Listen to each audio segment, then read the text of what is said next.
Guys, it's your boy John the Liquidator coming back with another video. We got some more news about Dillon Gabriel coming out of Cleveland that we finna dive into right now.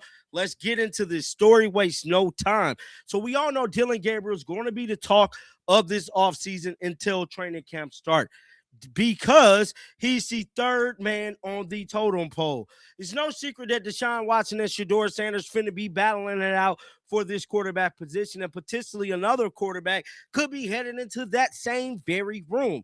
Now, everybody is raising concerns about Dillon Gabriel, meaning that they wasted a third-round draft pick on him last year, probably part of the reason why Kevin Stefanski had to get his ass out of Dodge, bro. Now, this article was released this morning. It states Dillon Gabriel gets harsh reality check before the NFL draft. Dillon Gabriel will likely learn his future with the Browns during the NFL draft.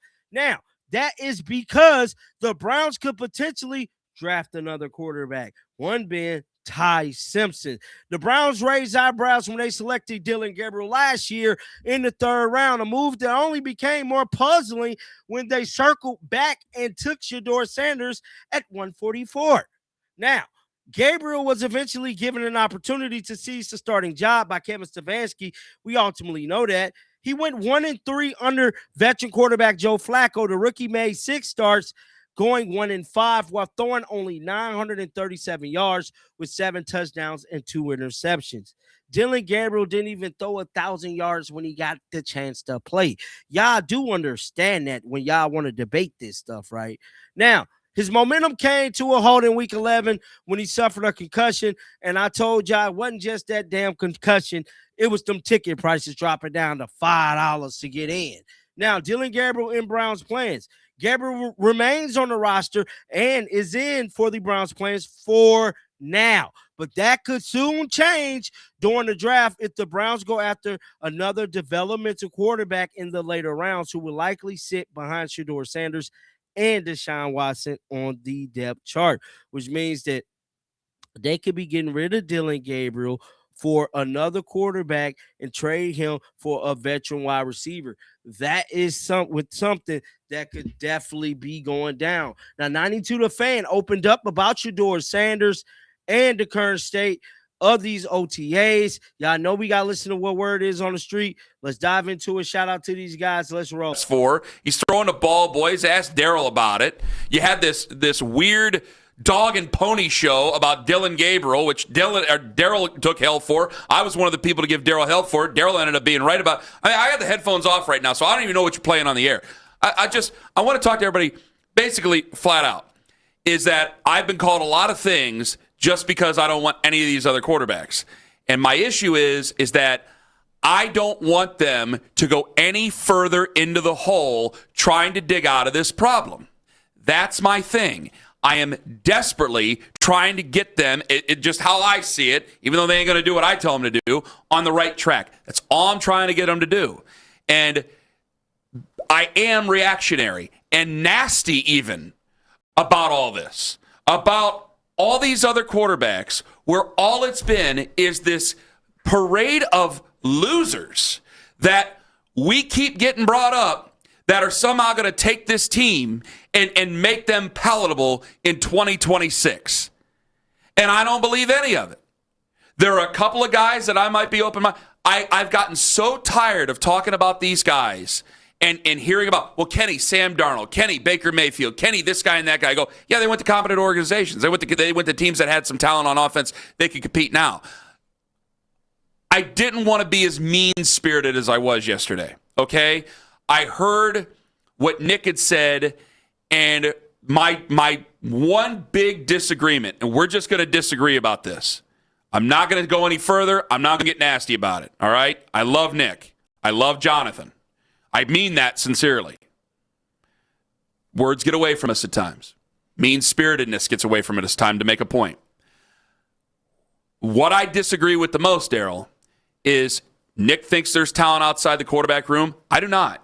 I think that they're so devoid of talent on that side of the ball. It boggles my mind. And I think Andrew Berry has a higher opinion of the players that he brought in on that side of the ball than the rest of the National Football League does. So the defense is great. The defense, I think, is a defense that can play in an AFC championship game. And I know I'm thinking the same thing. By the time you get the offense figured out, now your defense is going to have problems. Yep. Guys, I totally understand that. But when you've done what you've done on the offense, I got to see it before I believe it. All right? There's a lot of questions left out there with this offensive line. Your best wide receiver is Jerry Jeudy. He was a malcontent last year. Let's call it what it was. Isaiah Bond knows how to run one route right now. You have Harold Fannin Jr. Okay, well, it's going to be easy to box him out and take that away. When Quinshad Judkins was on the field, they knew you were handing the ball off. Now, hopefully that will change with Todd Monken to some degree, but Todd Monken isn't a wizard. So I have to look at the QB room and be honest with myself and go, are we just giving up more assets for these guys who, one, might not be able to handle the lack of talent that we have here because they went to situations that had more talent. And two, I cannot stress this enough, don't want to play for us.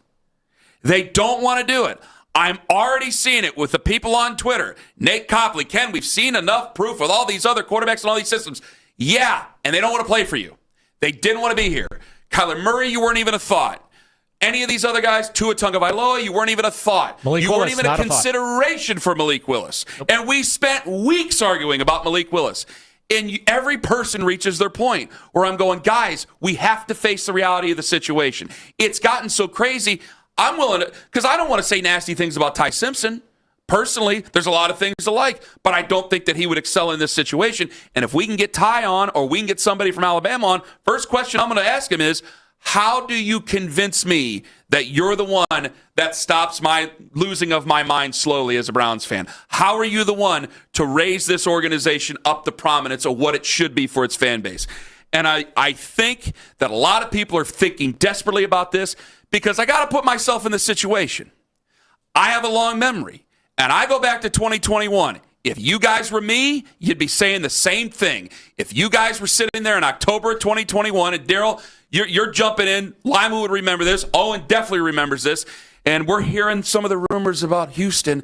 And Lima's like, oh, man, he'd be really, really good. He'd be really good. And I'm going, yeah, I don't know if I want to get into that business. I don't really know if I want to have that conversation with the fans about everything like that. And then having to have that conversation and then not wanting to make that trade and having everything happen and having to have all those different conversations and having the fan base basically give up on him from a time or two, except when he wasn't playing for the football team, and having all that play out. Can I just get somebody who I believe is going to give me a chance to, even if they're not good in 2027 or 2028, that we can have normal conversations about? Can we have normal conversations about how to take care of them? Can I have normal conversations about how does he take that next step? Can I have normal conversations about a quarterback that the entire fan base wants to like? Damn it, this is why I like to have conversations about Shador, because there are people who like him. And guys, I cannot stress this enough. I do not believe right now that anybody in this quarterback room, the odds are against them to play in 2027 for this franchise.